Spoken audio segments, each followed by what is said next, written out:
प्राय मेरो भिडियोमा आउने कमेन्टहरुमा चाहिँ तँलाई चाहिँ नेपालमा यत्रै दिग्गज कलाकारहरू छन् तर प्रमोद खरेल मात्रै तँलाई किन राम्रो लाग्छ त अरूको चर्चा गर्न गर्दैनस् प्रमोद खरेलको मात्रै किन चर्चा गर्छस् भन्ने क्वेशनहरु आउँछ।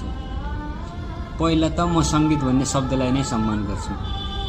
मैले अरू कुनै पनि नेपालका दिग्गज कलाकारहरूलाई मेबाट हुने उत्तिकै सम्मान उत्तिकै रेस्पेक्ट उत्तिकै माया उनीहरुको गीत पनि उत्तिकै सुन्छु उनीहरुलाई उत्तिकै बुझ्छु।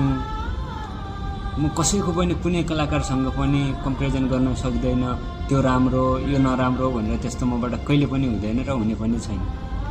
अनि प्रमोद खरेल किन मन पर्छ यसको आन्सर म मात्रै होइन हजुरहरुसँग पनि यसको आन्सरहरु हुँदैन। अब म क्वेशन गर्छु हजुरहरुलाई हजुरको बाउ किन मन पर्छ हजुरलाई हजुरको मम्मी किन मन पर्छ हजुरलाई हजुरको दाइ किन मन पर्छ भाइ किन मन पर्छ मन पर्नेको हजारौं रिजनहरु हुन सक्छन् नि।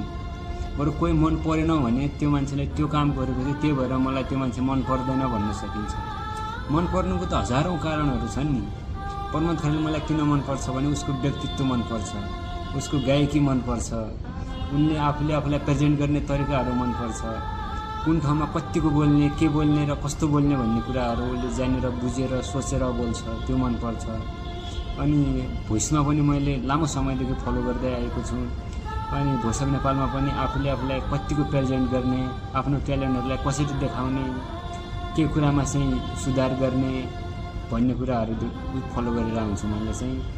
अनि अहिलेसम्म म चाहिँ लगभग 3-4 वर्षदेखि नै फलो गर्छु प्रमोद खरेललाई। अहिलेसम्म कहिले पनि उसको यस्तो विवादित भएको चाहिँ मैले कहिले देखेको छैन। प्रमोद खरेल विवादमा आएको मैले कहिले देखेको छैन।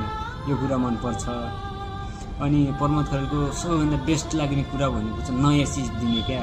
अब पहिलाको त सम्भवतः रामकृष्ण ढकाल उदय सुताङ सम्ति त्यही समकालीनको गायक हो नि त प्रमोद खरेल त।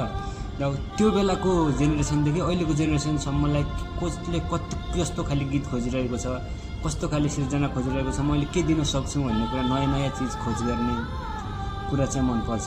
मलाई चाहिँ त्यो मन पर्छ।